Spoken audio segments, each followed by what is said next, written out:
All right, ladies and gentlemen, welcome back to the 3 of 7 podcast. Man, I got an awesome episode for you guys here today. This is with my good friend and brother, David Charbonet. You guys might have heard him on the 3 of 7 podcast a long time ago.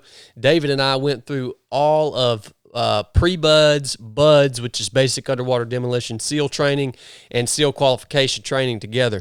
Today on this episode, we talk through both of our unique experiences transitioning from the SEAL teams back into civilian life, all right? The reason we had this conversation is because anytime you transition from one thing to something completely new in life, it's going to be a process. There's going to be a lot of different aspects and things that you have to work through. There's going to be a lot of feelings that come up along the way.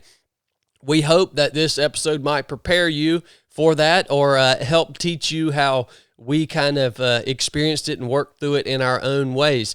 David's transition was extremely abrupt. He broke his spine during a skydiving accident and was actually paralyzed from the waist down. So he has a very unique perspective because of that abrupt transition that he brings to the table. David is a great man of God and a Christian. I just hope you guys learn something from him. And if you're going through a transition in your life, whether it's graduating high school, graduating college, changing jobs, careers, whatever it may be, I hope you find something that'll help you in this episode. Today's episode is brought to you by our hydration partner here at 3 of 7 Project.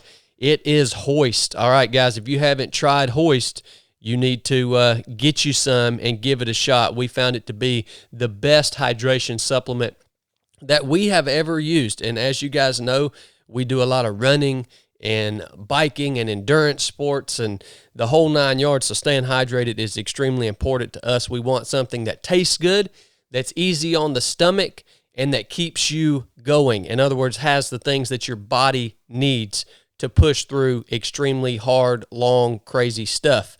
HOIST fits the bill for that. HOIST has everything that you need, including calcium, potassium, and magnesium. Go check them out at drinkhoist.com. This is IV level hydration. It does work better than water. I'll tell you how it works better than water in my experience. I tested it the other day, actually in the sauna. And you guys, I sweat a lot in the sauna. I sauna every night. You guys are going to think I'm crazy. But when I bring HOIST up to the sauna and I drink it while I'm in the sauna versus my water bottle and just drink pure water, I can stay in the sauna longer. Yeah, you think I'm freaking crazy. You try it. It actually helps. We love them. Not only do they make a great product, but they're a great company. That's why we've partnered with them.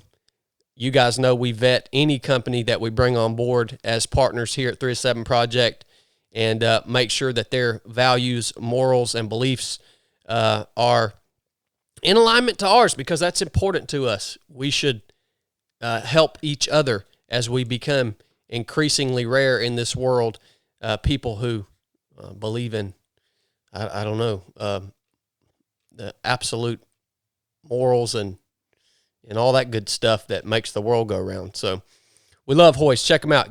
drinkhoist.com. Here's David. All right, sweet. So that's how I know David Charbonet. We've done a lot of freaking crazy crap together. We've been through a lot of miserable times together. And so what we're going to talk about on today's episode is transitioning from what we were doing in the SEAL teams, being a SEAL, being in the Navy, transitioning from that back into regular life. All right.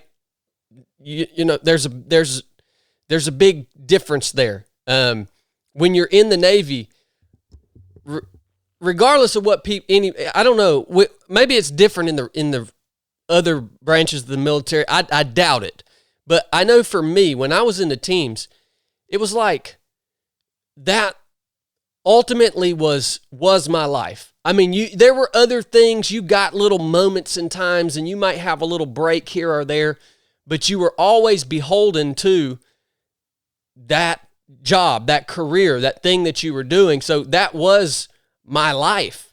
That's what I identified with. That's what I thought about. That's what I worked on. That was my life. And so we had to figure out, when David and I both in different ways left that life, how to start anew, or how to start something new, whatever that may be.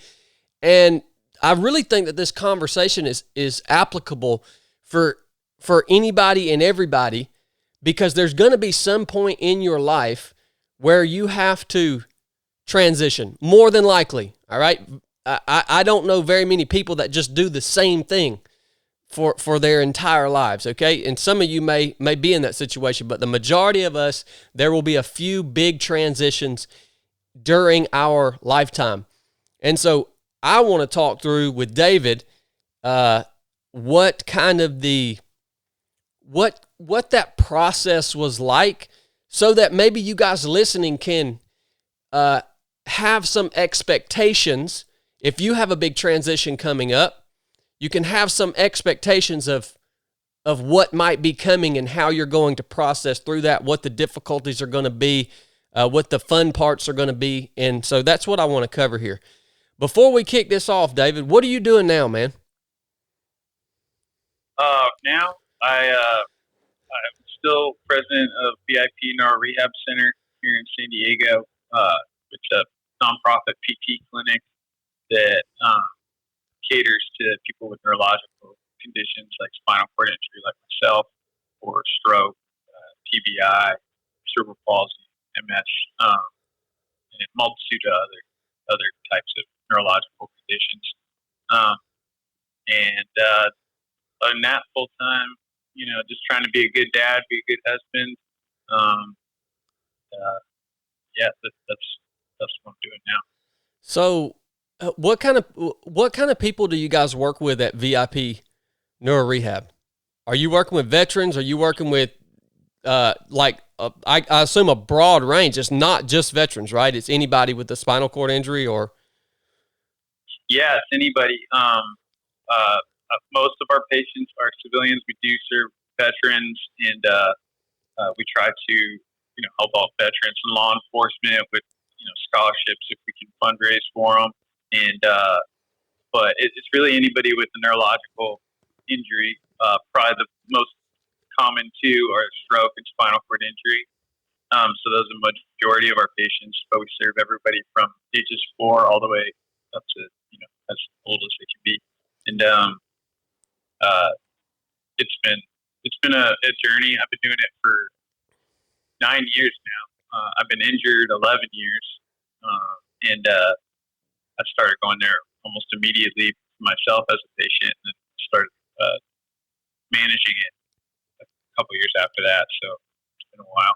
Well, you answered my very next question. I was going to ask how. Let's go ahead and tell the people how you got involved with VIP Neuro Rehab. Yeah, but you want me to tell you like the whole story of the injury? And no, we'll work through that in a minute. I just want to know how you got plugged in here. Yeah, so I broke my back, and then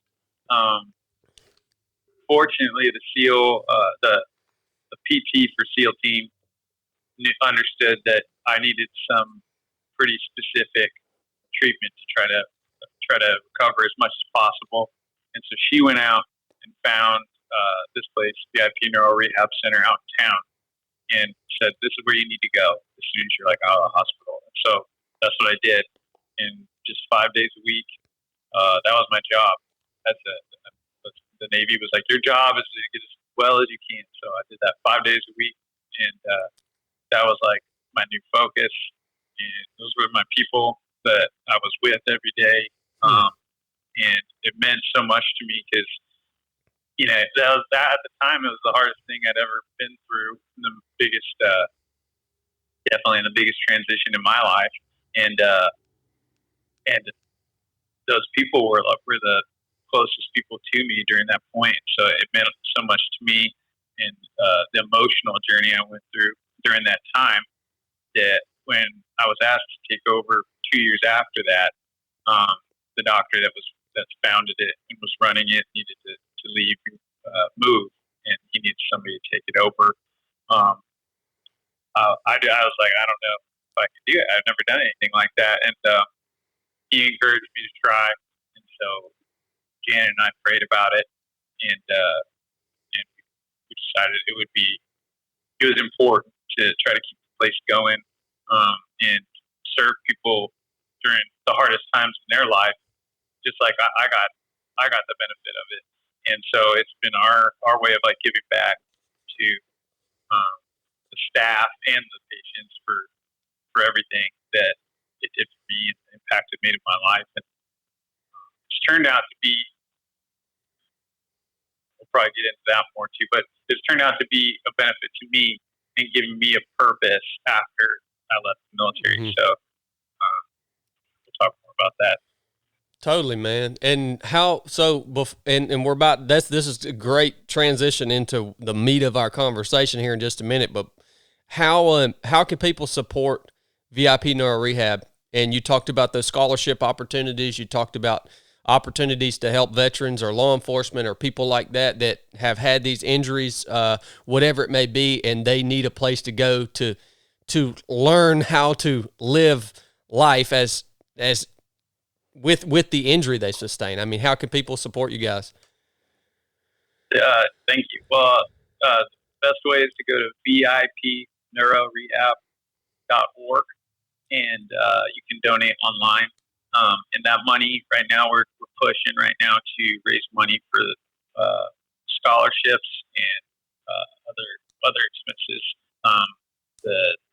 The fundraising portion of the clinic has been affected by the pandemic. You know, people are in hard times, and it's been less donations, and so we haven't been able. We've given up as much scholarship as we can, and we're trying to raise money for more so we can help the veterans. And also we do scholarship low income patients that don't have money for therapy. And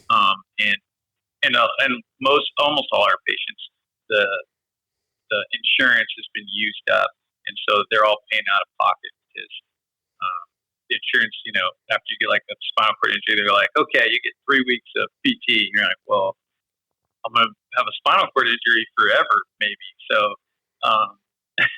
it doesn't make any sense, but we try to be there to fill that gap where the hospitals maybe are limited. And so, yeah, the donations go a long way. We work really hard to let that money go straight to the patients and just get diluted by, you know, the organization. And we really appreciate it, all the help we can get. Roger that, brother. I appreciate you putting that word out, David, and thank you for what you're doing for people, man.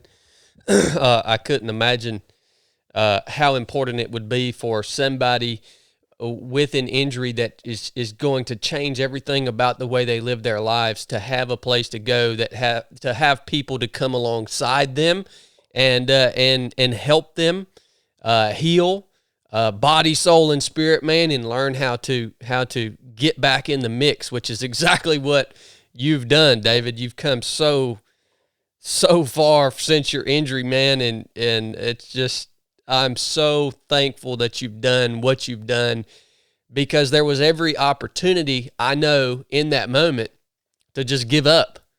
And that's not what you did. You did anything but give up. You actually took on more responsibility than I could imagine having. Especially with the children you and Janet have adopted, and you running this organization, and it's like, holy smokes, you got right back into it and did anything but give up. It's always inspired me watching your journey since you came out the other side of that injury, and I want to dig into that, man. So you guys obviously can get some understanding now of why David had to make his transition. It was an extremely abrupt thing, right, David? It wasn't like something that you had time to plan for it or arrange things and line other things up. It was just abrupt. My transition from the military was a little different. I had about a year that I kind of knew it was coming. I had about a year to prepare, to think through it and to go through it in my mind. For me, and I want to get your take, David, but for me, the first thing that I can remember when I realized that my time doing that job as a SEAL was going to come to an end, the first thing that I remember feeling was fear or anxiety, or I was almost afraid. And I'm going to tell you, I'll never forget, man, going in to sit with my CMC, Command Master Chief, at SEAL Team 8, and he looked at me and he said, essentially, you're not going to make it without the Navy. What are you going to do without the Navy? You don't have any other, you don't have anything else to offer. Like, what are you going to do without the Navy? And dude, that made me really, like, that scared me, because this is a dude that I respected. Obviously, CMC of a SEAL team, I looked up to him, and he's basically sitting here talking about, oh, you're screwed, man. There's an aspect of the SEAL teams, all right? I'm just going to be truthful with you guys. There is an aspect in some little areas of the SEAL teams, there's an aspect of the culture, I guess I'm trying to say.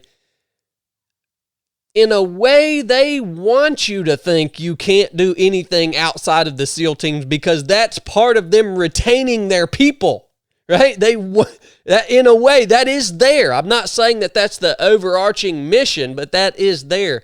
And man, I felt that, especially after having that guy that I respected tell me that. Like, I thought, well, man, maybe he's right. Maybe I'm not going to make it without the Navy. Like, how am I going to earn money? I don't have a college education. I don't know what am I going to do? That's a good question. And so, man, I was pretty wrecked. My nerves were pretty wrecked. How am I going to make a living?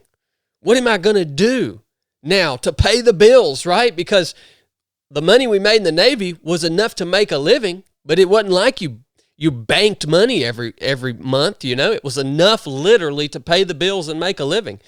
And that was about it. So that was kind of the first thing that I remember feeling.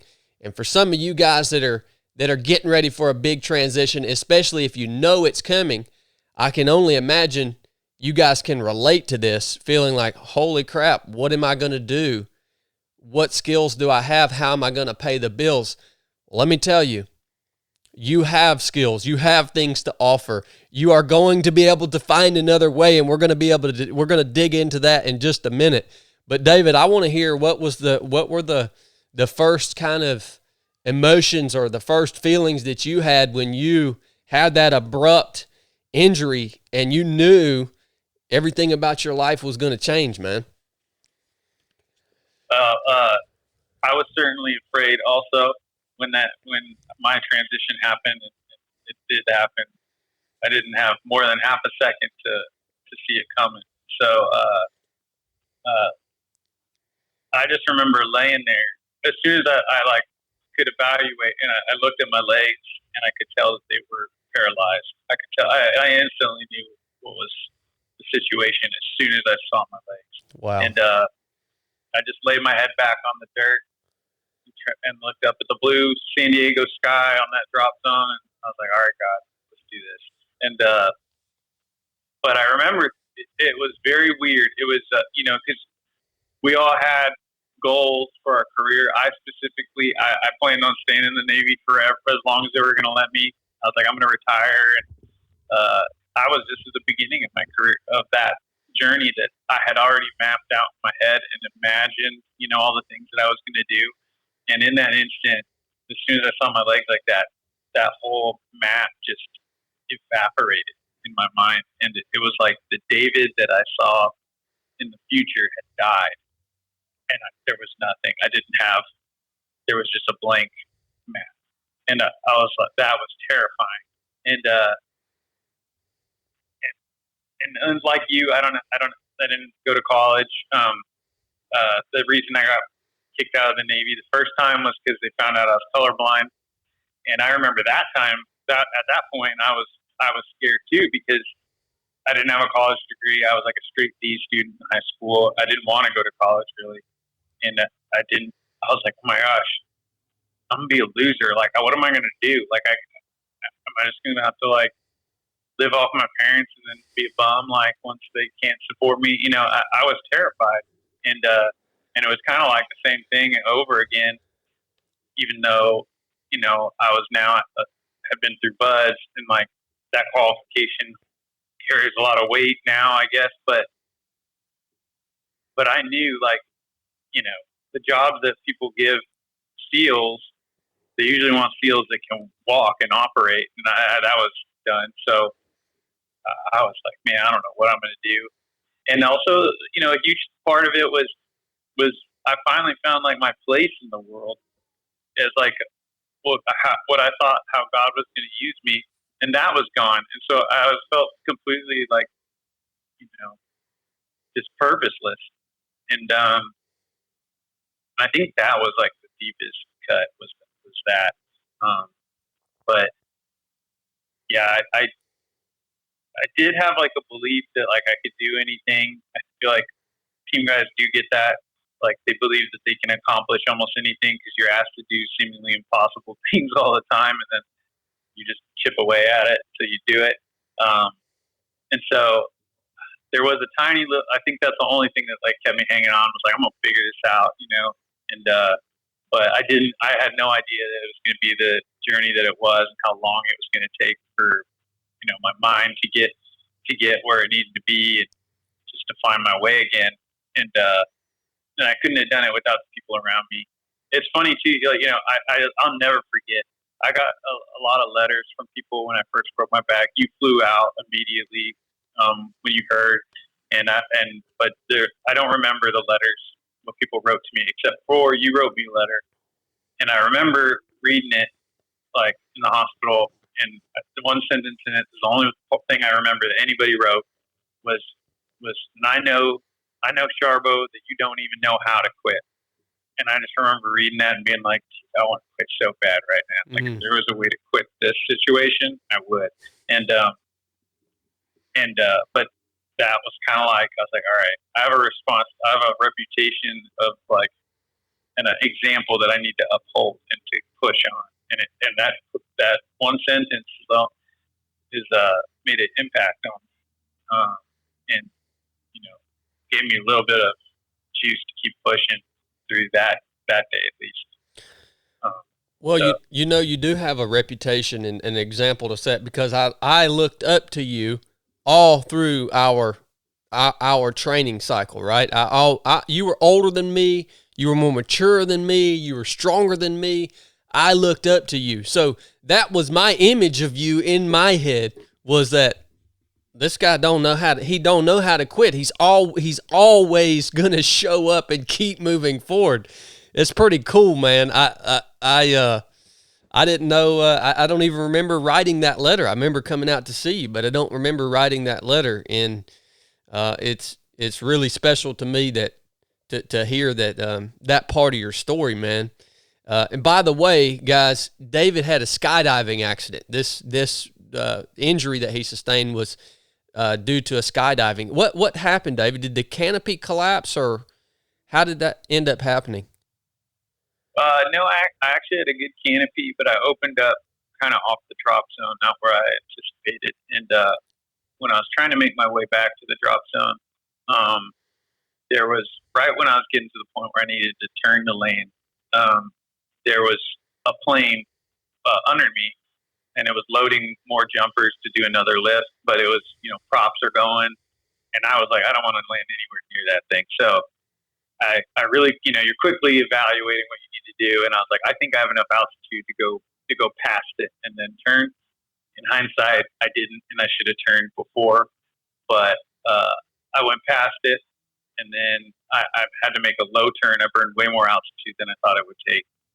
And when you turn a canopy, it stalls, and it kind of dips, and you start falling forward, kind of like the canopy turns sideways, and you're like diving like an airplane.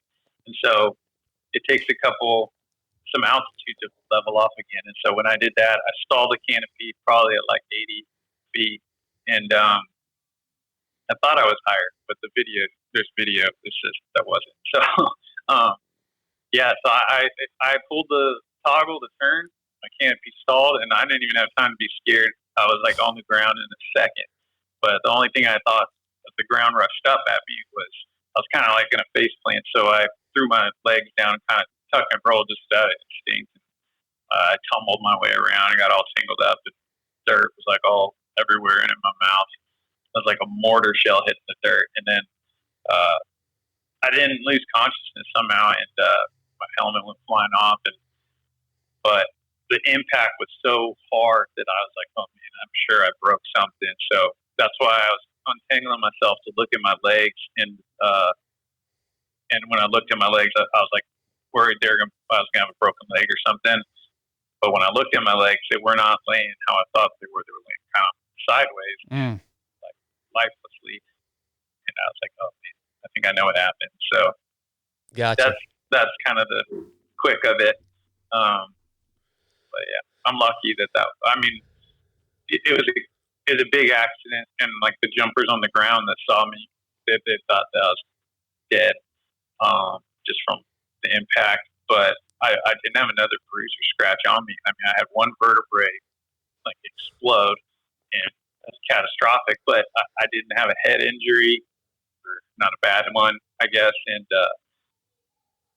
I'm really lucky in that sense.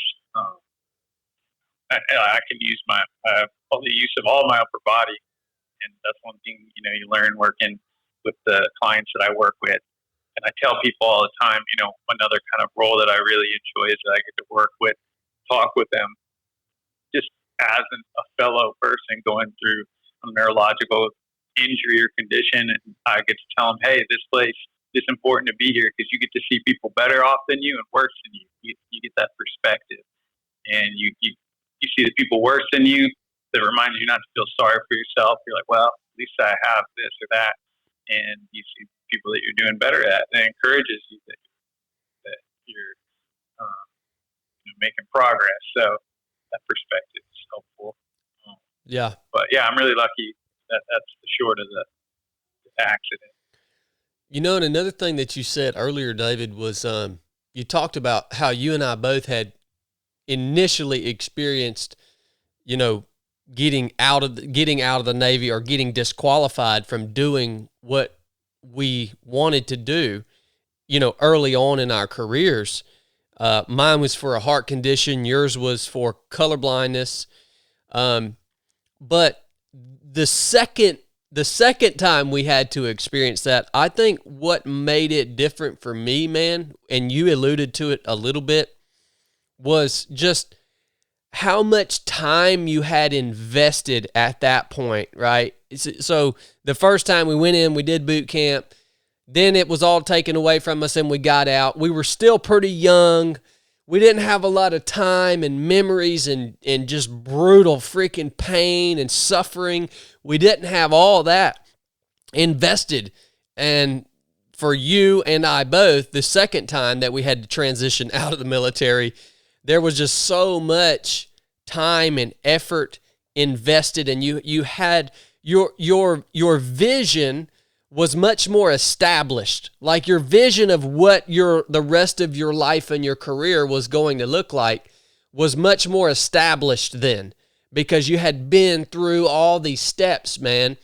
And like you said, when you had your injury, that whole vision that you had established through all those really hard things that you had done, and now you were about to embark in on what was seemingly the meat of it, then there was nothing to fill that spot, fill that void.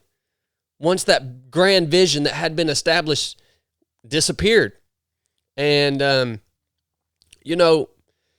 yeah, I agree with you. The first time that I got out because of the heart condition, I was like depressed and this and that. But for me, and I wonder this for you too, the first time, there was always a little inkling of hope that I would get back in. The second time, there was no hope. Like I was older. I wasn't gonna. When I got out this second time, there was no hope that I was ever gonna get back in. So I think that was a big difference between the two. Also, you know.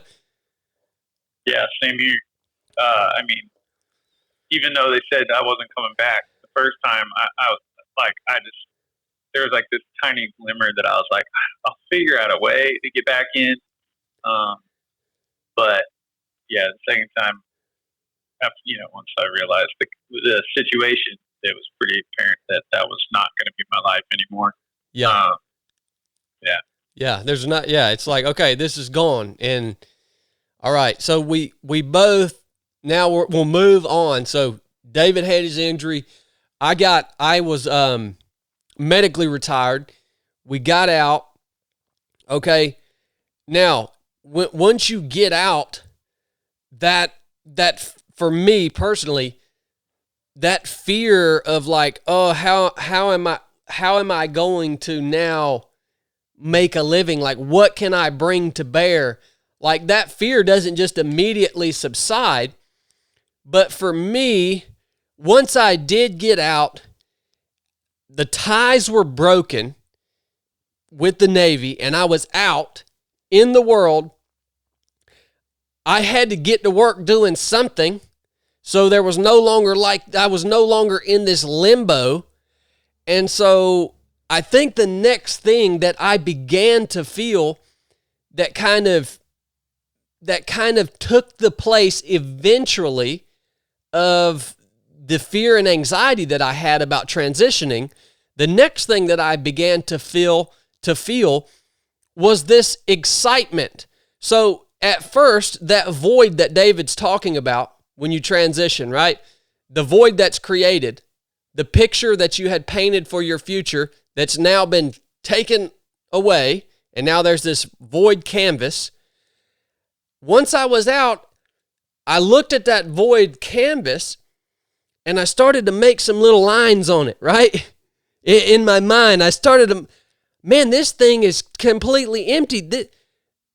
I can go any which way I want to go. Like, and I started to feel a little bit of excitement about, well, I have a lot of options here and it's going to be work, but at least I have this blank canvas that I can work off of, and I can start to be creative and get the ball rolling on building whatever the next thing is. But that blank canvas scared me until it's like the deal was done and the ties were cut. And then once that happened and it was definitive, okay, I'm not going back, then I could look at that blank canvas and just have a little inkling of excitement or maybe even curiosity about what can I do with this thing, right? What can I do with this thing? And so I'm really glad that the Holy Spirit gave me the courage to look at that blank canvas and have a little excitement and curiosity about what I can do with it, because the only other option would have been to just disappear into the shadows and live some kind of pointless life, which I know some men that have chosen to do that with that blank canvas that they've been offered. They say, I'm not going to draw anything on this. I'm going to turn around and look at the old picture for the rest of my life. And that leads to some really, really unhealthy years. And I'm so glad I didn't do that, man. I'm so glad I didn't do that. And what I know that period of time for you was, you had so many other components going on because you had the recovery aspect and the PT aspect and the lifestyle, the legitimate physical lifestyle change that you had a lot going on, man. So when did that kind of fear and anxiety of losing that vision, when did that start to subside for you? And then what began to creep its way in to replace those feelings? I would say I had that fear for quite a while, and I would say, it's not. There's not really a time that it went away. It's kind of like an ongoing battle. Is um it there's like, as different chapters in my life unfold, there's new challenges that I hadn't had to address yet about my injury. Like I got married, and then it's like, man, I wish I could stand, like, at my wedding with my wife. Like, it's unfair that I don't get to, and then you have to like deal with like being upset about that, and then you come to terms with all that stuff, and then years come down, and then you got kids, and then I was like, oh man, I wish I could, like, run around and play sports with them, and then you have to come to terms with that, and so it's like there's always these new things that come up, and so I've learned, and Janice learned too, because everything I deal with, she's dealing with emotionally too, and so we've learned to not let our guard down, and we need to be ready to continue to, like, have a positive mindset and outlook on things, and not become complacent. I would say 2 years. Typically, somebody told me after I broke my back, another paralyzed person at the VA, they said it takes about 2 years to come to terms with this. And I was like, man, I'm like a month out. I was like, I'm like at terms with it now, and just like so naive. And I remember, I pretty much after that, I just started tumbling down emotionally into this hole of depression. About a year out, I was about hitting rock bottom, considering if I wanted to kill myself, and thoughts like that creeping in my head, which I never thought that I would think. And it was really scary to think that I was even having those thoughts and it was becoming so frequent that that's like all I could think about. And then through like the help of Janet and kind of telling me that God loves me, even if I don't believe it right now, and started just getting back into the Word and forcing myself to try to pursue God, and not just there waiting for Him to do something for me, but pursue my relationship with Him. And it's that following year, I kind of climbed out from rock bottom, and it ended up at about 2 years. I felt like I had come to terms with it, and I actually got married on the 2-year anniversary of me breaking my back. So that was really cool. And now it's, October 15th is a good day now. So,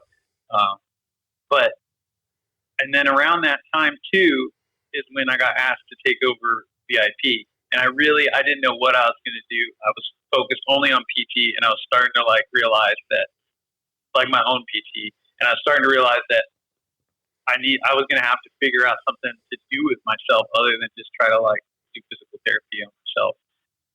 And I really didn't know what that was going to be, and that was like really frustrating. So it was frustrating after high school, not knowing what to do, and then I finally found the SEAL teams, and I was like, oh, finally, that's my thing.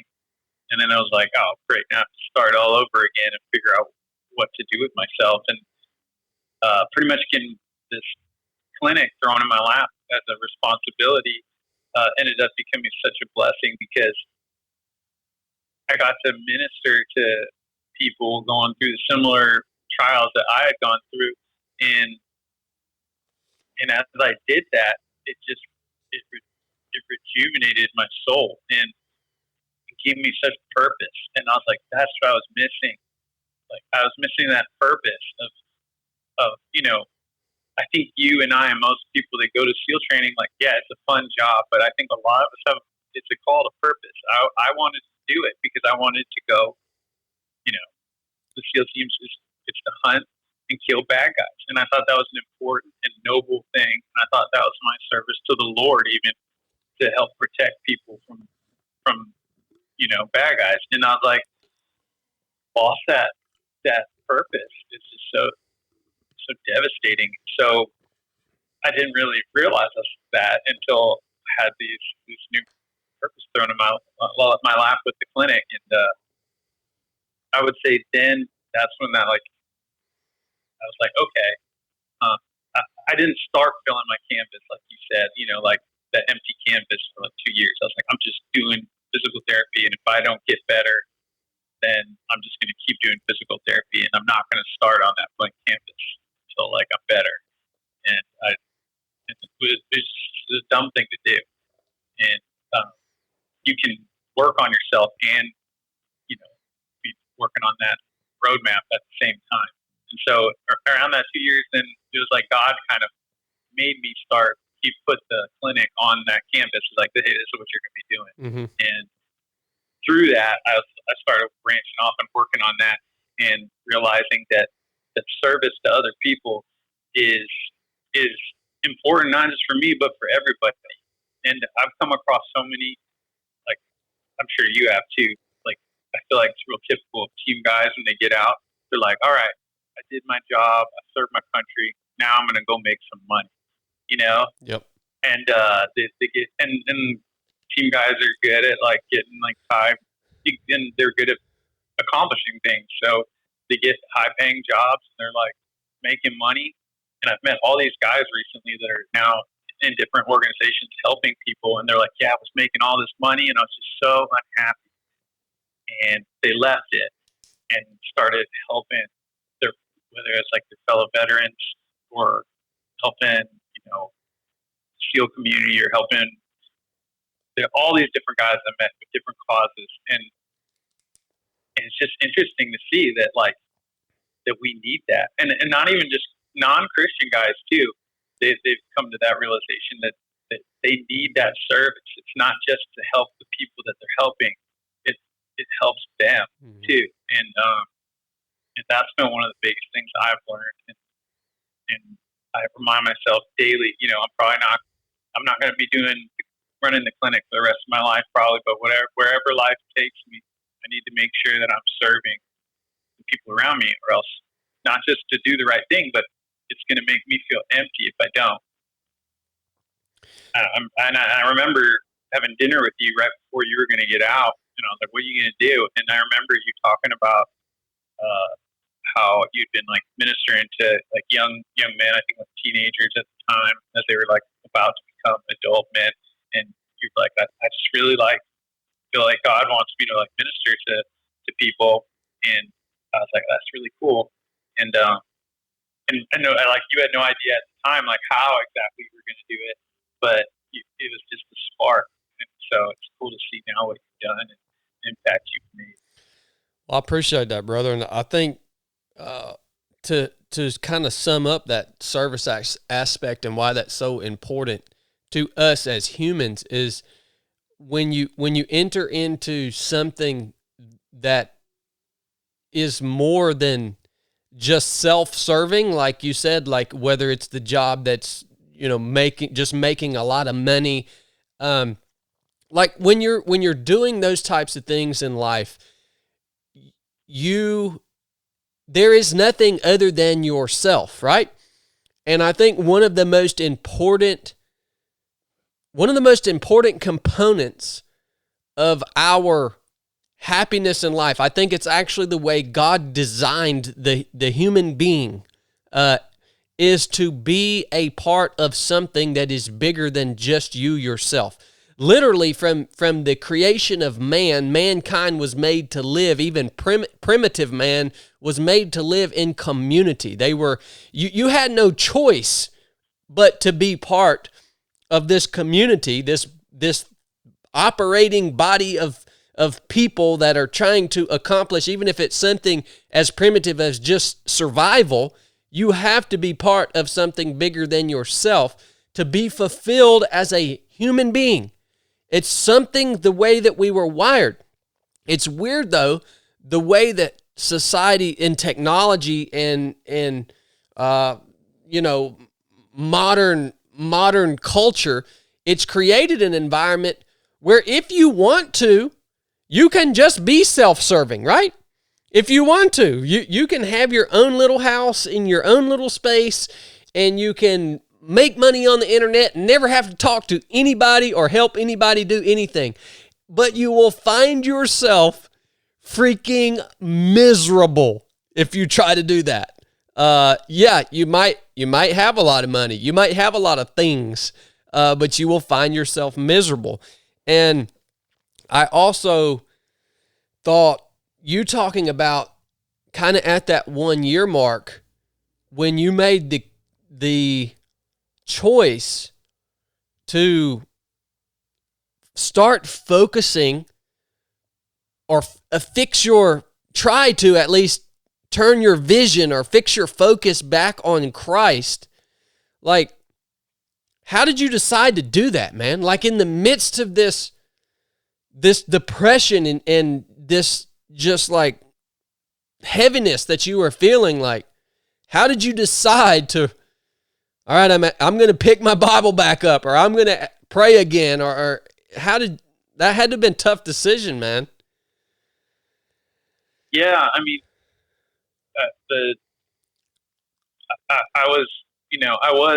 I grew up a Christian, so I was reading my Bible and was praying a lot during that year, that first year. I mean, I was talking to God a lot. So one of the problems with the injury was I was having so much pain, like phantom pain, but it was the most severe pain. It was more pain than I could imagine having, and we didn't know how to manage it at the time. Nerve pain's that kind of weird thing where it's not like you can just medicate it. You go away because it's kind of inside the nervous system. It's like, it's not like my legs are actually being injured. It just feels like it. And so I spent so many nights just crying out to God, help me, help me, help me. God, please help me. And it felt like there was no answer. And then I used to just pray like, God, just give me a sign that like, this is for a reason, or that you're caring for me even though I have to go through this, and like nothing. And then I was just like, God, just pray. It's like, give me a sign that you're even real. I'm not just talking to the ceiling as I lay here in bed. And I felt like nothing. And I remember one night, I was like, all right, forget you. Like there's nobody out there listening to me cry out. And that was like such a despair, because faith was such a big part of my life, and I just felt like, oh my gosh, like, is there really nobody there that's looking over me, and feeling lost? And at that time, I'd cut out everybody out of my life. Janet and I were dating, and I was just like, you need to go find somebody else. I'm like a lost cause. So we hadn't talked for a little bit. It was in the middle of the night, just like in utter despair, and I don't know why, but I called Janet, and she woke up, and I don't know what I'm going to do. Like, I don't know how I'm going to survive one more day doing this. And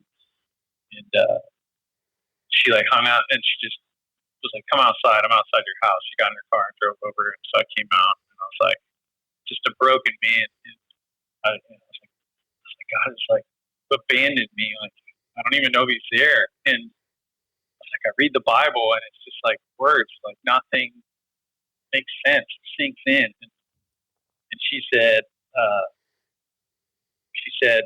even if you don't believe that God loves you, He does, even if you don't realize it. And I was like, okay. And she said, just go. You need to just start diving into the Bible and force yourself. She's like, just start reading the book of James. At the time, she was memorizing the book of James. And so it was like on her heart. And the first chapter of James talks a lot about like going through difficult times. And so it's just so like, just God's hand in that, the timing of all that.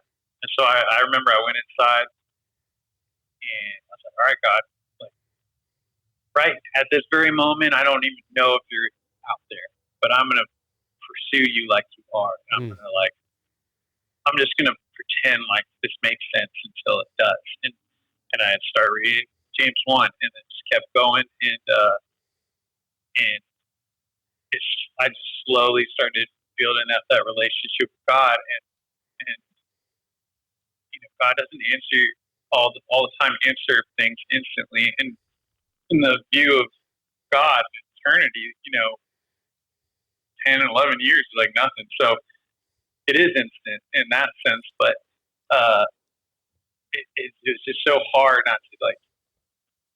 I was just praying the wrong way, I needed to pray like, God, your will be done, and if that means me going through what I'm going through, then give me the strength to do what you want me to do. And that's kind of how that turning point at that year mark happened. And then Janice saved my life, that night. I don't know how far deeper down into depression I could have gone without getting away. So, she's the greatest gift God has ever given me. So I'm very thankful for her and her impact on my life. That's that story. Oh, I'm really glad I asked that question, David, because I didn't know I was going to get that story today. And it encourages me so greatly to hear that, man. My faith in Christ was also a huge part of me kind of through my transition. Maybe I've told the story before, and I mean, obviously our situations are completely different. I was feeling lost for other reasons, mainly because I'm just a freaking dumb old redneck that grew up in Northwest Georgia, and I didn't know what I could bring to bear, right? And moving forward in life, and I remember for me, it wasn't so much of in your case, it was more.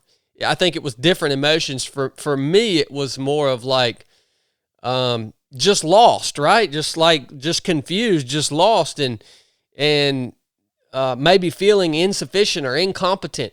I wasn't dealing with the pain and things that you were dealing with, but I remember I was laying in bed one night. I'll never forget it. It's the first, what I call, I'm hesitant to call it a vision, because Christians can get carried away with this whole concept of getting these visions from God or word from God, or I believe, this is a side note, the reason that there are not modern day prophets is because God has given us everything that he wanted to tell us in his word.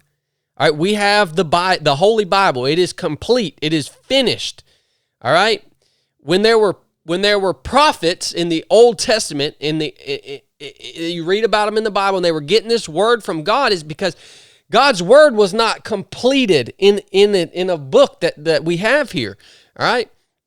So don't get carried away with this. I don't know how to explain it. I was laying in bed one night, feeling all this confusion, and just like I was just a freaking loser, and I didn't know how to provide for my family, and what was I going to bring to bear. And so this was the big moment for me. I can't compare it to your Janet moment, but if I had a Janet moment, this would be it for me. I'm laying in bed, and in my mind's eye, I see a scroll, like an old scroll that you would like unroll, right? And this is all vivid in my mind's eye. Now I was awake. I wasn't asleep. And on this scroll was everything that I had done in the SEAL teams. It was like a resume, okay? It was just listed out, everything that I had done. And those were the things that I thought I had to offer. I didn't think I had anything else to offer other than those things that I had done as a SEAL, right? And so I'm looking at this resume written on this scroll, and these clouds, I can only describe it as clouds, begin to build around this scroll. And as the clouds build, the scroll shrinks, and it keeps shrinking and shrinking until I can no longer read the words written on the scroll. So I can't read any of those old things that I had done. And I was confused, and all of a sudden I had the realization, or it was revealed to me, that that presence that was building around that scroll and causing it to shrink was the presence of God, or the Holy Spirit. And it clicked in my mind in that moment. It said, the Holy Spirit, I think, made me understand through that vision that if you will let me, what I can do, my presence in your life, if you will let me have control here, if you will follow me, I can do so much more than you have done. In other words, my presence makes all those things that you have done, that you're relying on, moving forward. My presence, my power, it literally makes those things so insignificant that nobody will even be able to read them anymore. And so that was like the moment for me that I was like, okay, I'm going to focus on following Christ. I'm going to really focus on my faith. I'm going to be patient here. I'm going to listen. And that was a big transitional moment for me, man. And so we get out. You're at the 2-year mark, David, now, and you get this VIP neurorehab. You get the opportunity placed in your lap to basically take this organization over that's meant a lot to you, it seems like up to this point. Kind of my place where I was at was really around about that same mark, that year, maybe I was about a year and a half or so, was the idea of 3-7 project. So this thing now, this next mission, and launching into that, man. What was that? What did that do for you? Did that require and just, did that give you new focus? What was that like for you, man?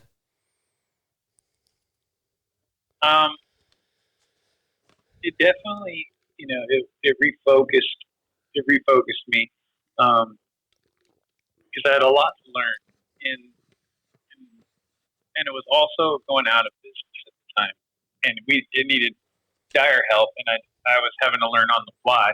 And when you're helping other people and you're on a mission to do something, you don't have time, and you're solving other people's problems.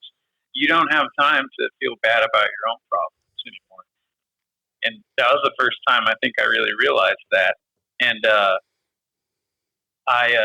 was a lot of frustration at the time, trying to fix things that weren't working. Also, I don't know if you've come across this, but I felt like, in the Navy, it's like there's so much nonsense and like bureaucracy, and it's like so hard to get stuff done sometimes. And I was just like, man, now that I'm a civilian, everybody's going to be squared away and professional. and they're like, it gave me an appreciation for how professional people are in the military. I was like, so there's awesome civilians out there, like, trust me, but I would come across so many people that just had no idea what they're talking about, or they're just full of it and just lying. And you're like, man, it's so frustrating. And so I had to adjust to that, and adjust to like dealing with civilians, whether they be like my subordinates or just other people, your network of other people for the clinic, learning to deal with them in a way that was different than how you can deal with your fellow SEALs. Now you're dealing with people that have feelings. You have to worry about people's feelings. Yeah. Yes. And like, all the staff that I've had throughout the years, they've all been really awesome. And I'm very lucky, because some of them we've lucked into them falling into our path, and they've just been so great. And but I told people, this is years ago. I don't even think the employees are there. I think they're former employees. They've moved on to like go to different careers. But I would say, like, hey, I need the bathroom's looking dirty. I need you guys to clean the bathroom, and which is their responsibility, anyways. The people I was talking to, and I came back and like the bathroom wasn't clean. I was like, that's weird. I told them to, like in the Navy, like if I told a junior person to do something, that was it. Like it was gonna get done. And like I learned, I was like, it's not just, I can't just say do something. I have to like convince them to do it. Because I couldn't just like yell at them and like, or like be like, hey, go jump in the ocean real quick as punishment or whatever. Yeah. So learning how to like like you said, people have like feelings and stuff. So, and you have to take that into account in the military. They're like, if people still have feelings, but everyone knows like your feelings are not a part of the decision making. Exactly. So they're like, hey, that hurts my feelings. Your boss is in the military. Just be like, that's not important right now. Mm-hmm. What's important is the job, what needs to get done. And so, so I think I got off track there, but no, there was a lot of frustration. And I want Go ahead. I want to ask you too, at what point did you guys adopt your first child? Was this late? Had you had time to get established running at the neuro rehab clinic, or? Yeah, Janet wanted kids like, the day we got married. Basically, she loves kids, and I was like, I need to learn to be a husband, and then we'll work on being a dad. So it took a couple of years, but I'd always wanted to adopt one day because my best friend growing up was adopted, and I just thought it was awesome, and so I wanted to do it one day. We ended up having trouble conceiving like naturally, and so for whatever reason, it just wasn't going to happen, and we tried for a while, and at a certain point, it was like we just felt like God had called us, like, hey, like, close that door, move forward. And both Jan and I felt that way, like, at the same time. And we're like, that's how I feel too. And so we're like, all right, let's do this adoption thing, which is a really daunting and scary process because it's very just very vulnerable in it. Like, you have to have home studies where people come to your house and dig through your cupboards and stuff and make sure it's all safe for a kid. It's like very, it's nerve wracking to be like judged like that, I guess, in your own house. And the people are always very nice. It was like not that bad, but then you get selected. You're just waiting for some birth mother to select you, and so that was in 2016. So I'd been running the clinic for 2 years at that point when we decided to apply for an adoption, and then we got selected, and a couple up in Washington near Seattle picked us, and we went up there. We got to be there when my daughter was born, and changed my life. The most my life's ever been changed in a single moment when she appeared. Made me a dad, and I don't know. I didn't know a thing about babies or kids, so I've learned all that on the fly. Thank goodness Janet knows. She's like the best person with kids, so I just learned from her. But it's been so fun, and like being a dad is like such an honor, but it's also a really scary responsibility that God has charged me with fathering these children. That we're all adopted. We're all God's children, and our parents, our earthly parents, are just our adopted parents to safeguard us for a short time, here on earth. And so it's just kind of cool to think of it that way, like we're all adopted. My kids are really proud that they're adopted. They think it's really cool, and they'll just tell random people and just like, I'm adopted. Like, okay, didn't ask that, but thanks.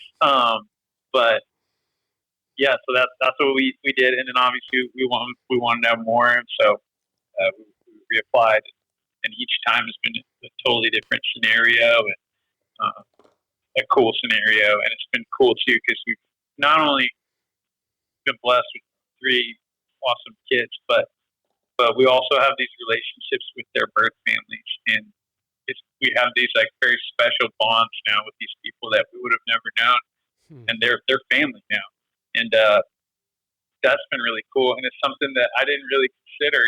I didn't even think about that part of it when we started the process, and it's been really cool, and it's been awesome, and I'm so thankful for just last night praying for Janet. With Janet, when we went to bed, I was just like, God, thank you for our family, and thank you for how you gave them to us, and for the way that this all happened. Because the injury, the infertility stuff, like all that stuff was bad things that I would not trade for anything, because it led me exactly to where I want to be right here, and I wouldn't have it any other way. Even that map that that life that I had mapped out, that day that disappeared 11 years ago. It was a cool, like, I was going to go to, development group and, screen, and I was going to be, at the tip of the spear. It was just going to be like this great career, and in my imagination, and it seems so insignificant now to what I have, and I was so mad about it at the time. You just imagine God up there shaking his head, being like, "You dumb, I'm trying to help you out. Like, what are you doing?" And I don't know if you felt that way about your situation too. Like, I don't know. I bet you had no idea, like 10 years ago or whatever, when you were in the Navy, I bet you had no idea that you were going to be where you're at now, No, I literally had no idea that I would even be capable. There was no way for me to perceive it, because I didn't understand what I say I was capable of, but what God was capable of leading me into. Like, there's no way to perceive it, man. But here's where I want to go with this now.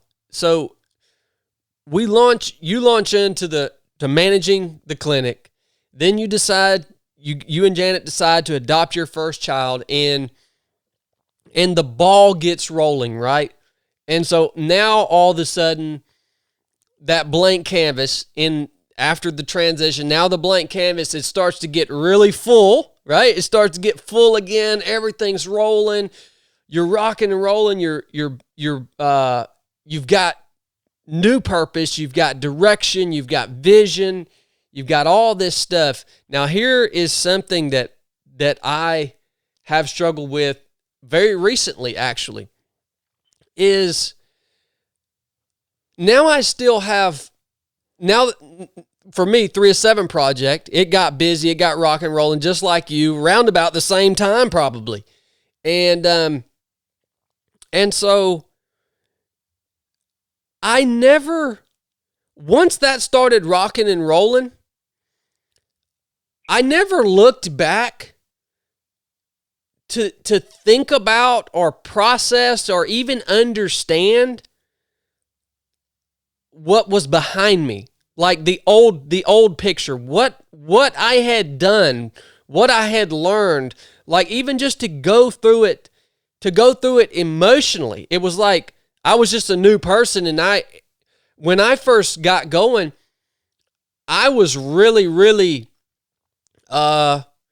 anti even posting any pictures on social media or having conversations around my career in the SEAL teams, because I almost had just like, I'm not looking back at that, man. I've got this new, and that actually became an unhealthy scenario for me. And what ended up happening, I went through and I probably have not reached the end of it, where I actually was feeling resentment for or towards my time in the SEAL teams. Like it's weird. It's there. It was there the whole time, but I refused to look at it. But then it eventually creeps its way back into my mind, and I don't want to process through any of that, man. And so then I went through quite a while where I've had resentment toward that time of my life. Like, man, what the crap, man? I went through all that crap, and the Navy didn't prepare me for what I'm doing now. I've had to learn all this crap on my own. I've had all resentment toward old leaders that I had that were terrible people. Resentment toward things that I had to do while I was in the Navy. And man, it's ate me alive. Like, I've had to figure out how to reconcile, or I'm figuring out currently how to reconcile and respect who I was and who I thought I was going to be and who I wanted to be with who I am now. I know that sounds freaking crazy, man, but for any of y'all that are going through a transition, I think the reason I'm putting this out there is you can't expect when that transition happens just to be able to completely launch into something brand new that might be awesome, but then completely forget about the lessons that you learned, the things that you endured, good and bad, during that period of your life that you had to transition from.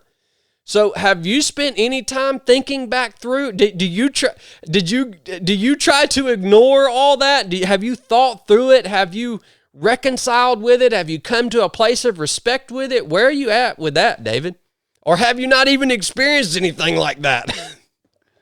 No, I think I definitely have. I mean, I remember at one point, because I had a lot of feelings. I don't know if you had a similar feeling, but I was like, man, what a waste! Like, what a waste of all that effort that I did, and then I don't even.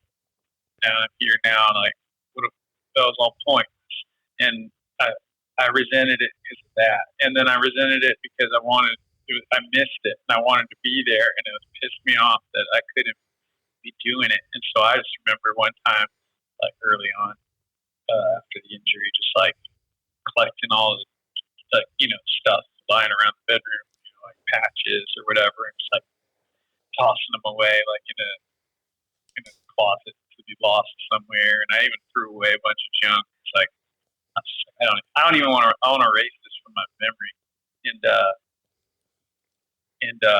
And even for a long time after that, I feel like when I was in a better place, I kind of just was like, I'm just put that in the rear view. Like, I'm not even going to think about that anymore. I'm not even going to say that I was a SEAL, like, because it's such a short amount of time. And as I get older, it really was such a blip on my history, because that time gets smaller and smaller as I get older and older.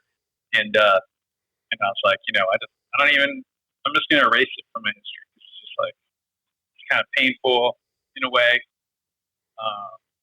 But it's kind of come back into my life, in the last year, really. I got asked by a fellow former team guy at church to help lead Bible studies for guys that want to go through training. And then through that, we got to talking, and we were just talking about the guys that quit or get hurt or drop.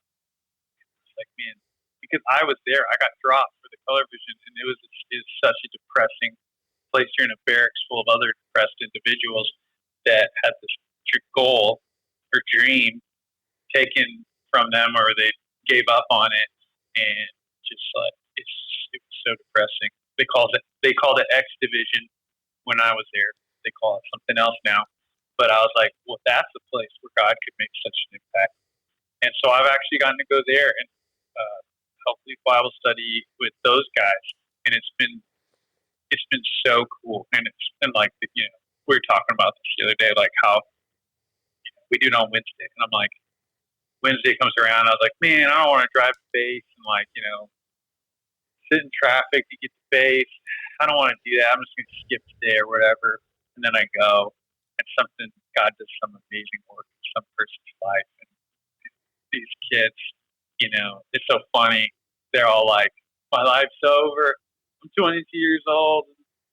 I got kicked out of training. What am I going to do? And I'm like, well, you're 22 years old, so life is definitely far from over. And Lord knows they need to hear that cool too, man. Yeah, I mean, and I sympathize because I was there too. I was 21 when I was there, and I was like, it's over. My life's over. I'm not going to accomplish anything now. And I'm like, it's it's kind of cool. It's good that they get to like see, you know, not only I think my injury, they instantly are like, oh, I don't have anything to complain about because look at this guy. But I'm like, hey, I was in X division, like, you know, I thought my life was over, and look like how God has used me. And I think them seeing like that, okay, God can't have a plan when he seems like he's just wrecking ball of your life, you know, like just ripping everything apart. It feels like it's like that doesn't mean that God's not working. And in most cases, it's like evidence that he's working, I feel like. And, you know, I had a person one time in the hospital come to me when I was like an inpatient, and they told me they were trying to be like minister to me, but they were like, Satan broke your back on that drop zone. and kind of basically being like I was not living for the Lord or something, and Satan attacked me. And I was like, I don't think so. I think God allowed that to happen. You know, I think that was like, Satan doesn't get to take control over what God's doing. It's not like God doesn't sit up there and go, oh man, I really wanted David to be a SEAL. Satan broke his back. Like, he doesn't get to do that.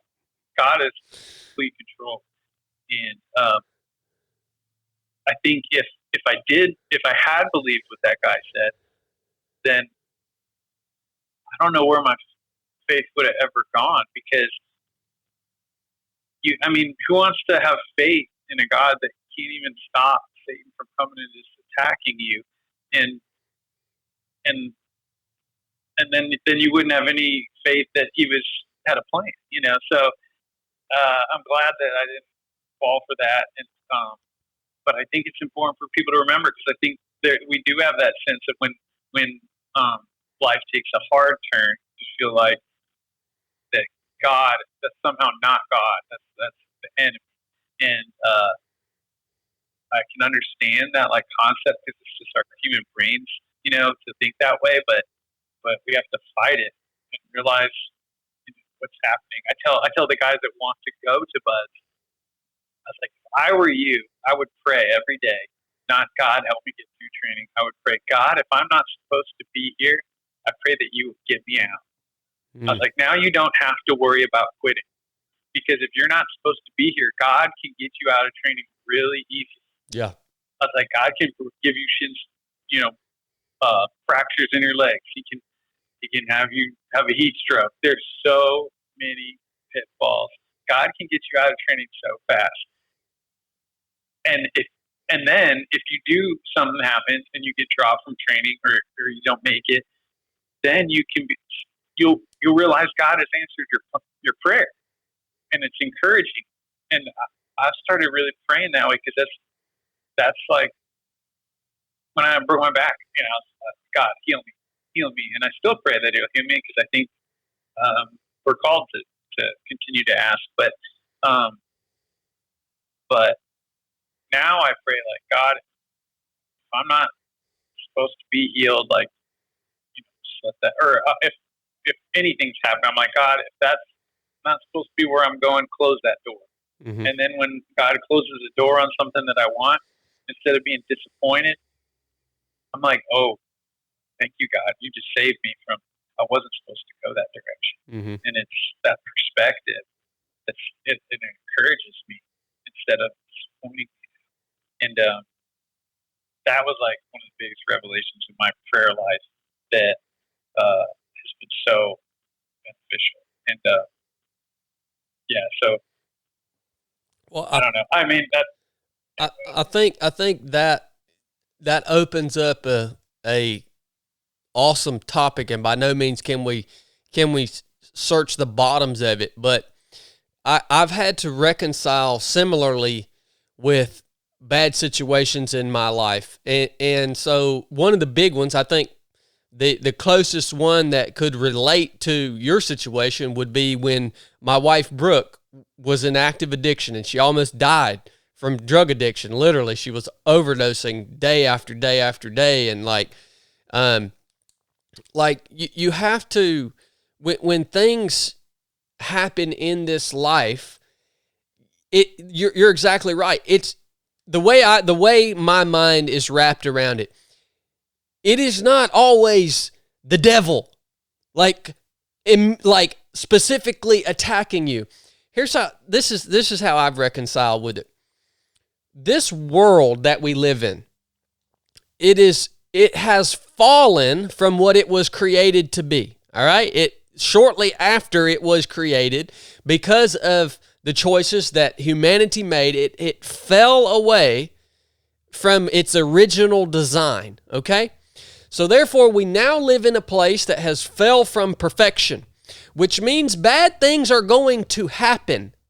The death entered the equation, pain entered the equation, even the briars that freaking hang and tear my skin when I go through the woods, all the bad stuff entered the equation, right? And so we in this life are subject to bad things.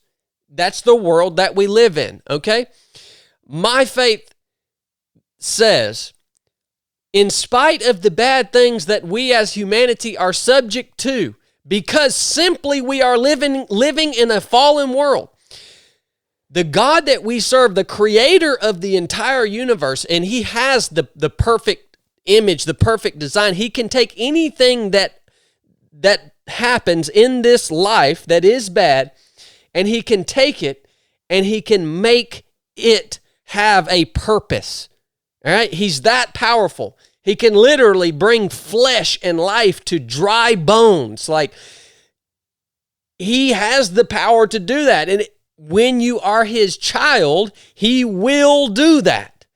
So as his child, you're going to be subject to the same pain, suffering, sickness, all the same stuff that every other human's subject to.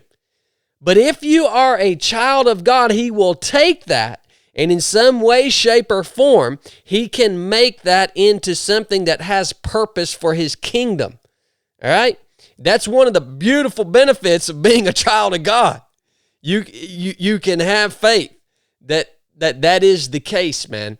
And I got to go back to what you said earlier, David, because, dude, when you said you went through that time where you collected up all your mementos and stuff and you just kind of hid them away. All right, man, I got to go back to that, because similarly, a few months after I was out of the Navy, and maybe I had even, I don't know if I had started 307 Project or not, but this is how much I turned my back on who I was. I gathered up all of my gear also, and I had a pile of gear, that doesn't get turned back in when you get out. And I had been in the Navy, 11, 12 years, something like that.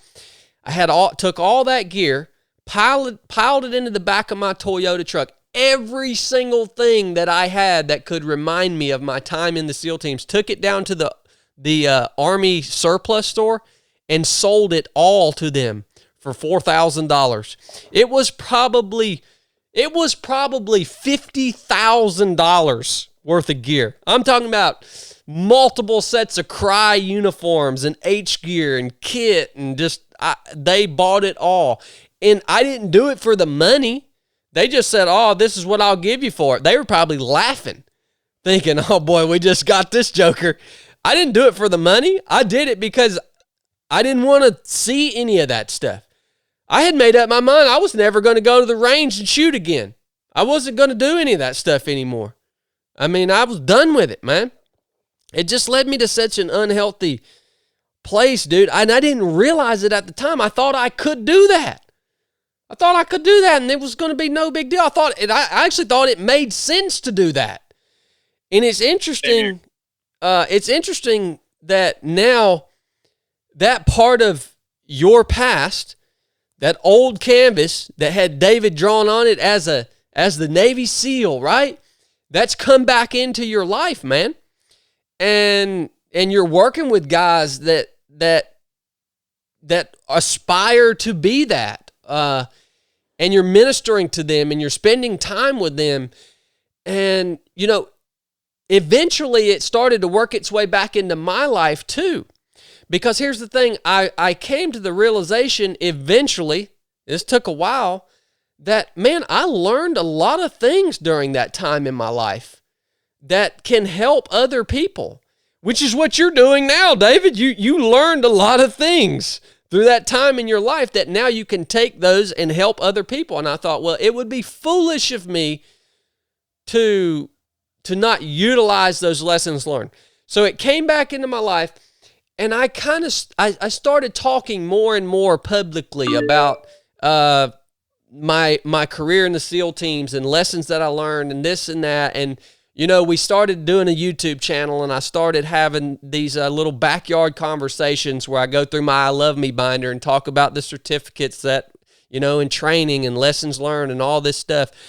And when I did that, though, I think this was a big part of this. So I was starting to reconcile with who I was and actually mold it and merge it with the new picture of who I am. But when that happened,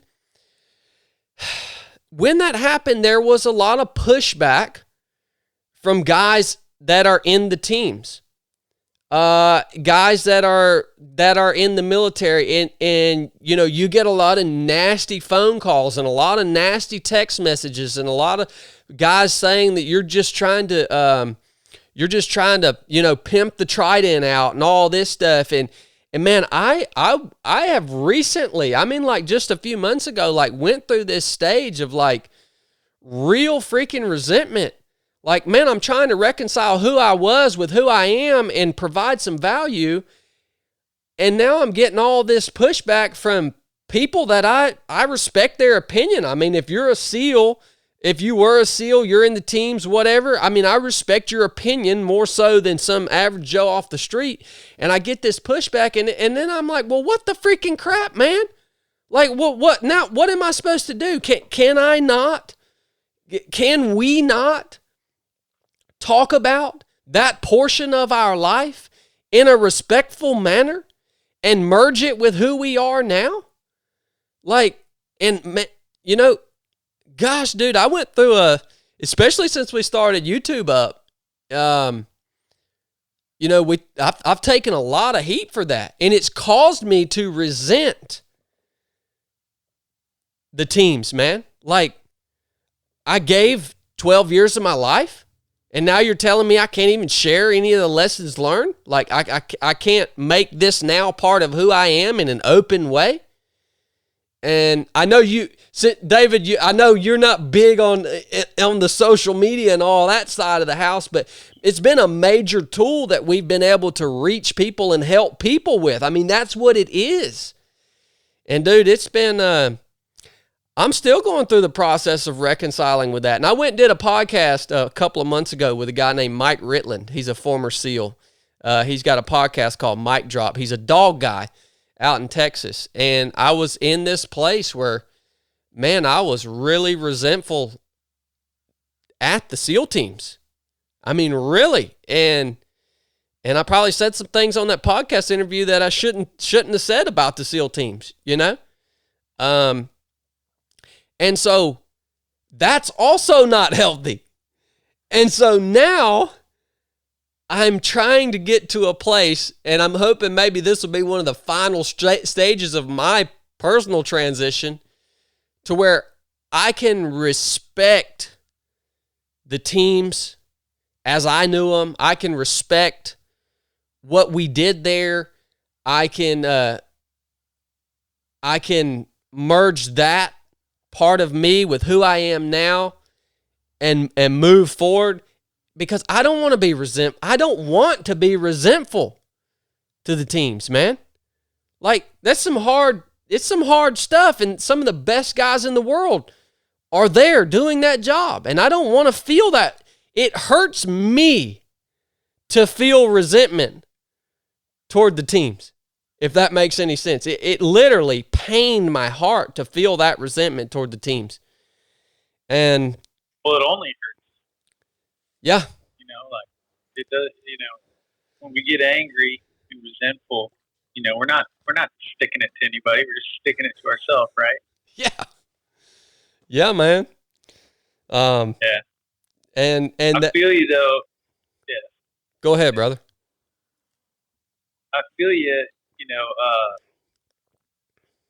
you and I both know that the SEAL team it's not a perfect machine. You know, there's a lot of flaws to it. It's in a lot of ways, it's a great blessing and curse in our lives. And I think there has been a lot of guys that have gone out and said things that they shouldn't have said about what we do, and it's because of that. There's so much like don't even tell anybody you were a SEAL sort of thing. But I think it's our. I mean, for me, it's the only thing I have on my resume. Yeah. So I am going to use it for the good. I'm not going to divulge things that I'm not supposed to. But I'm going to use it as a way to glorify God. And I guess technically right now I'm using it to try to help the clinic. So I'm helping it in my work right now too. So, but I also have to understand that, when the guys come at you, like understand where they're coming from. Because if they're still in, they're just like, you just get badgered by this like idea like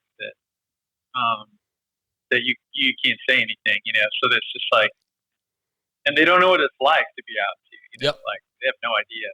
You think you know what it's going to be like when you get out, but you don't. And so it's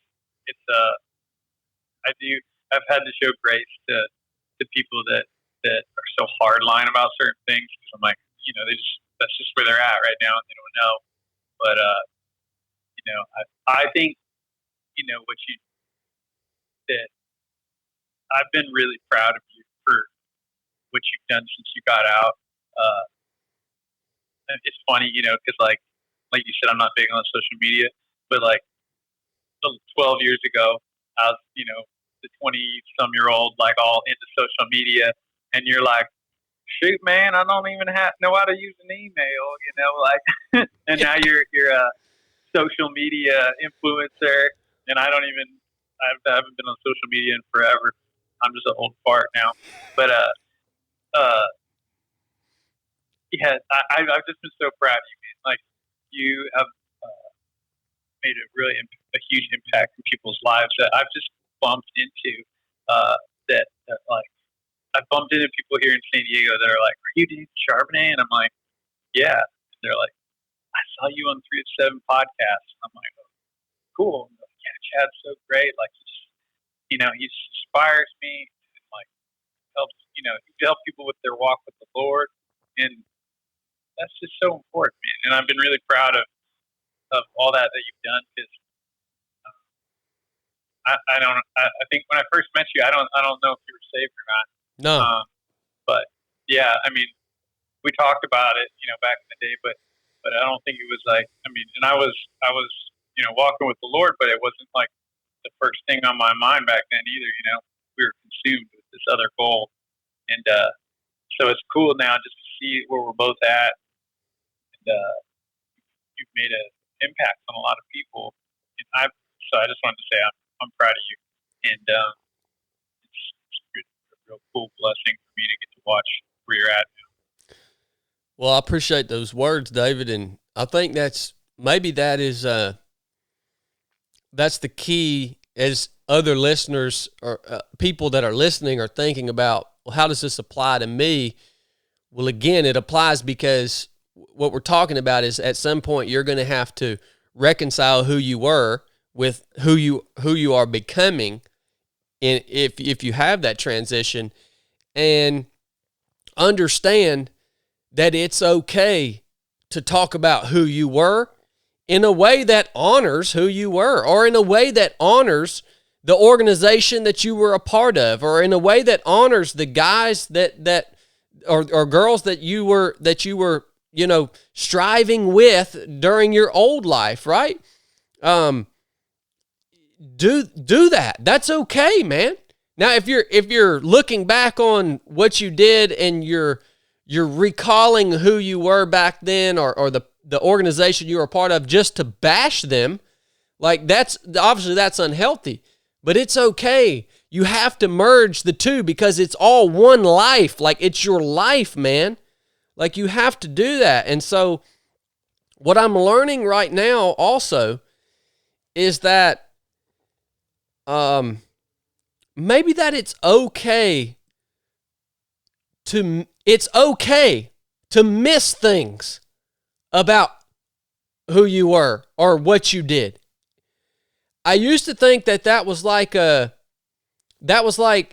if I look back and I thought about what I missed about my past, that was me being unthankful for what I have now, or that was me being like selfish, or I used to think that. But I've just now recently had these moments where I miss things about who I was and the job that I did and the organization I was a part of. And I have to learn to be okay with missing those aspects of my old life. That's okay.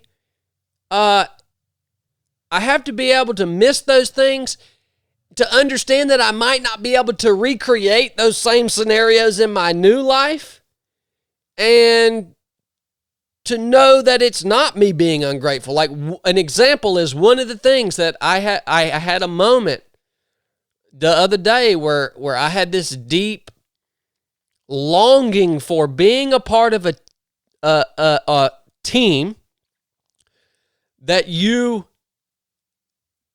just knew, no questions asked, you knew they would go all the way. And by all the way, I mean all the way to the grave, son. We knew that about each other because of what we went through together. Like, this is and here's what I'm saying. That sounds really bad maybe to some people. Like, oh, you don't think your team now will go all the way? It's like, well, no, hold on a minute. Like, it was different because of what we went through together in the SEAL teams. It was different. You knew the guy you were working with would go all the way. You can't replicate that here. You can't replicate that in this civilian life. And that's okay, man. That's not a bad thing. But you remember what that felt like? Even when we were in Buds and SQT, you remember what that felt like when you could just look at the guy next to you, and you didn't have to like him. He didn't have to be your buddy. You didn't have to say a word. You could just look at him and know that he was going to do whatever he needed to do until he absolutely couldn't do it anymore. And if you saw him stop doing what he was supposed to be doing, you better call the medic over, because he's either dead or he's about to die. You remember what that felt like? Oh, yeah. I'll just, I tell people too, it's like, it's called the brotherhood, right? And so they're like, you guys are such, civilians look on the outside, they're like, a SEAL platoon is so tight. They just like love each other. And I'm like, no, it's a brotherhood. Brothers hate each other a lot of the time. Like, but the cool thing was there was guys that you didn't like you said, or like that you really didn't like, and you all were both ready to die for each other if need be. And that was like the coolest part, because like it's easy to understand. Like, I would die for my wife. Like almost anybody can understand that. But being ready to go die for a teammate that you like really don't like, it's hard for people to understand that sentiment, but and to like trust that they were going to do it for you. Yep. Even though like you may know that they didn't like you or something, it's like it is unique, and it's cool that I got to have a glimpse of that in my life. And like you said, it's okay that we don't have that now, but. Yeah, I mean, it is cool that we got to experience that. I will say that, and the people that you really bond with, like my relationship with you, I feel like you're one of a handful of people that I'm still very close with that from that time, and that those relationships are truly treasured as well. Yeah, totally, man. Totally. You articulated that so well, man.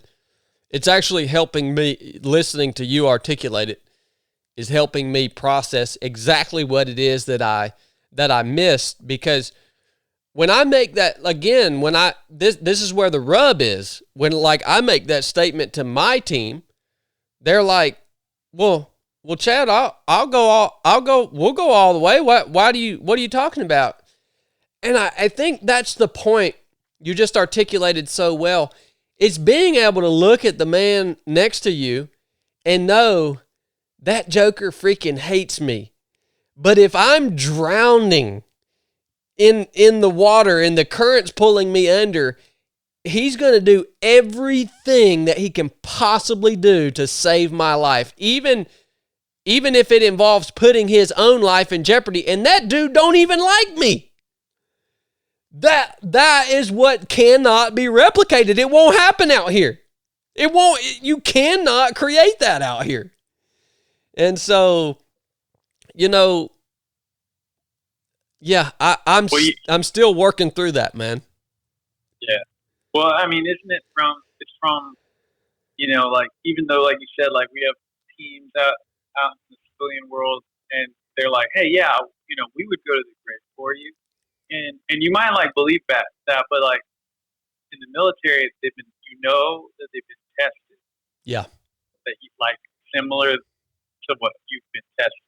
And so there's that understanding of that, of what that they've been put to the test. It's not just like words that they're saying. And I think that holds a lot of weight. And I think that's probably why, like the courses you do, like I think you were saying, take these guys out. It's difficult, and they don't know each other, and they go through this difficult thing and become lifelong friends because they know that these people around them, they know that they were tested like they were tested, and you just can't get that. You have to like kind of be. I feel like civilians have to go to like things like that to like manufacture that, or some civilians like that. People have trials no matter what, right? Like everybody's going to go through hard things in their life, and so people that I think that's why people gravitate towards each other. Like if you've lost a child, like I mean, that's way harder. But and then like those people, they meet other people that have lost a child and they're able to like be there for each other, and like knowing what they've been through, that commonality, I think is important. And I think just like as humans, as pack animals like we are, we're always looking for that, right? Yeah, totally, man.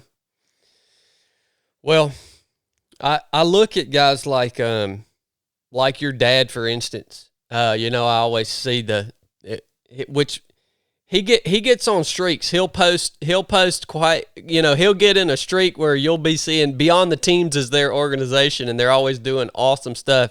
It's a bunch of older team guys, and I watch those. Very old. They'll be out on a mission. They'll be all over social media, and I'm always watching to see what they're doing. And what I love about them is they're at a place in their life where you can tell they have reconciled completely who they were with who they are, and they are at peace moving forward with what they do. You can just see it on their faces. They've come to they've been able to completely merge all of those life experiences and all of that stuff together and have respect and peace for all of it. And I never knew that was even a thing. I never looked at that as like, wow, that took a process. That in and of itself is an accomplishment. To be able to merge those all of those parts of who you were, who you are, who you're becoming, all into one and move forward at peace. It's like, I don't know, going through the process that I've been going through gives me a whole new respect as I see guys like your dad in that group do what they do. Like, nobody even knew it was a process for them to get to the point that they are now as people. I never could have anticipated that. And I'm nowhere close to where they are. But that's where I'm trying to get to. Because I feel like that's when you will be most effective in life, moving forward, serving Christ, and whatever your purpose is. That is where you will become most effective. Is when you go through that transition and you can take everything that you were, add it to or merge it with who you are or who you have become, and move forward with the complete package. And that's what those guys do, man. I see them doing it. You can see it on their face. Yeah, I mean, my dad's my hero. Yeah, always has been, and he's always just been like not sure of himself, but like he knew who he was. Since I've always known, there's never been a time where he was like rudderless since I've been alive. And I remember, I was not a very confident kid, like teenager, and I was like, man, I wish I was like just as confident as my dad. Like he wasn't cocky, but he was like, he knew who he was. He knew his place in the world. And I was like, well, that's because he was. So maybe when I'm a SEAL, I'll have that assurance. And then I became a SEAL, and I was still just as self-conscious as I ever was. It's like, man, I don't know what it is. And I think it turned out to be like he early on, around the time he went through BUD/S, actually, right before he went to BUD/S, he got saved. And he has always found his identity in Christ and not in what he was doing, but what he was doing was always an avenue to how he was going to serve Christ. And so he's always had that, no matter what life has thrown at him, the mission has always stayed there. And I think like you and I had it flip-flop. We were like, the mission was to be a SEAL, and then like also we would serve Christ. Yeah. It wasn't like we were being a SEAL to serve Christ.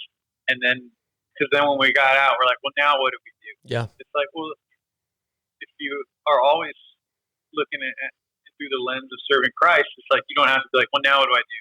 It's like you get out first, if you transition, or whatever, you get out. Whoever's listening, if you just got out of high school or graduated college, or like just lost your job or changing careers or whatever transition,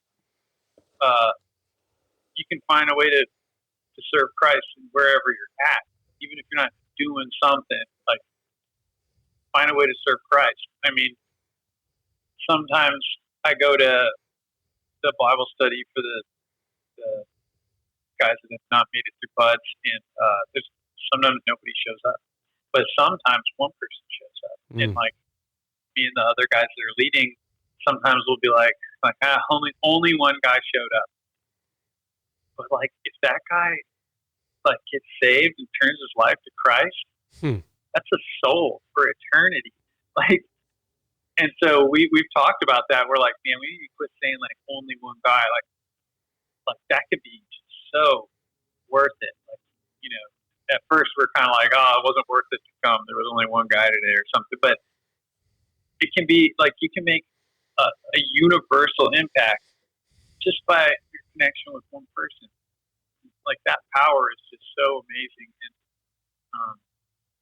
my dad has always had that mindset, that goal since I've been alive, since I've known him, and it's been cool to see because not all the guys that work with them with their organization beyond the teams, they do a lot of awesome stuff, but not all of them are believers. But they're all they all have that service mindset, and it's been cool to talk to some of them because they're like, yeah, I was just kind of retired, and then I bumped into your dad. I hadn't seen him in years, and then told me what else he was doing, and I wanted to get involved. And they're like, it turned my life around. I didn't have like any purpose, and now I have a purpose.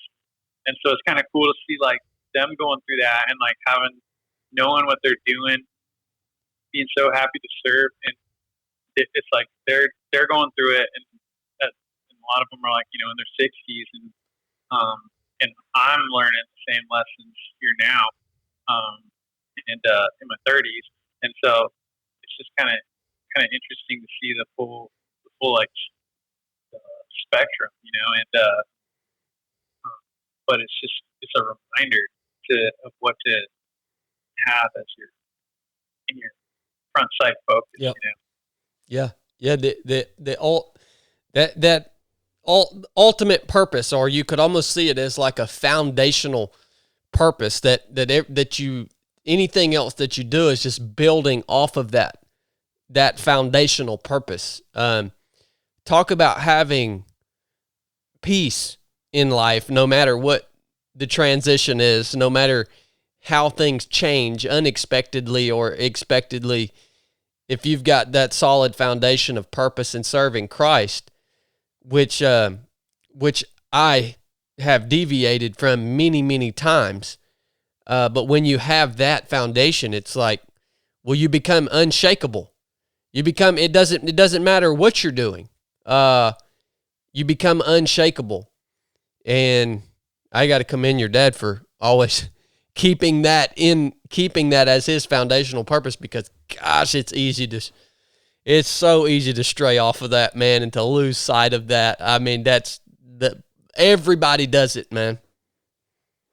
Yeah, he's a special person. His level of focus on that is just something I've never really seen in anybody else. It just seems like he doesn't waver. It's something I strive to do, and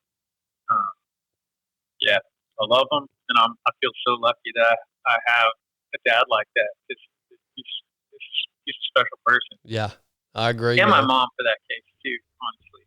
Yeah. So much about faith. I mean, through my injury, it rattled both of them harder than it rattled me, probably. And now that I have kids, I understand why. But, my mom, I just watched her. She just never lost faith, never quit praying that God would, still save me from despair. And she's a prayer warrior, and I've learned so much from her too. And yeah, I'm just really lucky that I had the people around me that I've had in my life, friends that I grew up with, the family that I have, the friends like you that were rallied around me when I was going through such a challenging time, and you always continue to check in on me. And so God's blessed me in that way. But, people need to remember, when you're doing the good work, like, things are not going to all be peachy. Like, God has blessed me immensely, but that's one way to look at it. One way to look at it is like, God's really shafted me, and I've had a lot of hard things happen, but, it's all perspective, right? And looking at what he's doing. And so I just say that because I don't want to scare people and be like, bad things are going to happen to you when you're, doing God's work. Challenges are going to come and bum them out, but to encourage people to not be discouraged when that happens, and to look at it this way. And so I hope that encourages people, because I don't want it. It is hard. I know people are like, what am I doing? I'm trying so hard to serve the Lord, and things just keep going wrong. And I understand why it's hard. Well, it's really, I think it's really a law of nature that growth only comes through tension. And as you were talking about that, and we'll kind of wind it down on this, is if you ever wonder, is this scriptural? What this essentially, like David said, I have found blessing in chastisement at times. All right. the book of Hebrews, and if you've never read Hebrews chapters 11 and 12, you should go and read those today. In verse 7 in chapter 12, it says, if you endure chastening, God deals with you as sons. For what son is there whom a father does not chasten? But if you are without chastening, of which all have become partakers, then you are illegitimate and not sons. It goes on to talk about how no chastening is ever pleasant in the moment, but it's there if it is chastening. And by the way, all bad things that happen are not chastening from your father. That's not the way it works, but sometimes specific things are, because we're a bunch of hard-headed freaking humans, man. All right? And it's never going to feel good in the moment, but it is going to produce fruit in your life if you choose to endure it. All right? That is scriptural, man.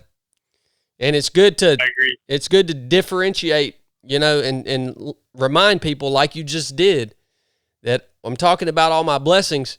A lot of these blessings have come through difficult times, whether it was chastening or whether it was just bad things that happened. A lot of these blessings have come out of those things. And likewise, I can relate to that. I have the best marriage in the world.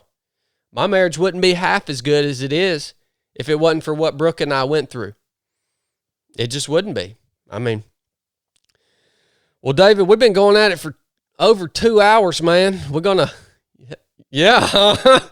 We're going to, it does, man. It does. And I'm going to attach a link to David's clinic, VIP Neuro Rehab, in the show notes of this episode. So if you guys are listening to this, you can just click on details and you'll see the show notes under the episode. I'll have the link to VIP Neuro Rehab in there. Go and make a contribution to the clinic. I know I'm going to do that today. And David, thank you for what you do, serving others. Thank you for the man who you are. And I love you, brother. And you want to close this episode out in prayer, man? Let's do it. Yeah, I'm going to let you pray. All right. God, thank you for blessing me the way you blessed me with the friends that I have, Chad specifically. I pray that you'll just bless his ministry and his family, and pray that you'll just continue your good work. Just use us as your instruments, Lord, and help us make an impact on people's lives. And just thank you for this time to get to talk with my friend, and I pray that it is a blessing to those that get to listen to it. And I pray that you'll just use these two fools to encourage other people, Lord. Just thank you. In Jesus' name. Amen, brother. Thank you for that. And I know, guys, y'all listening, not a lot of people pray on podcasts, but I don't get an opportunity all the time to pray with my brother David, so y'all just going to have to deal with it. So I love you, man. We'll talk soon. You too, man. All right. Yeah. Nuff Next said. time. Thanks for everything.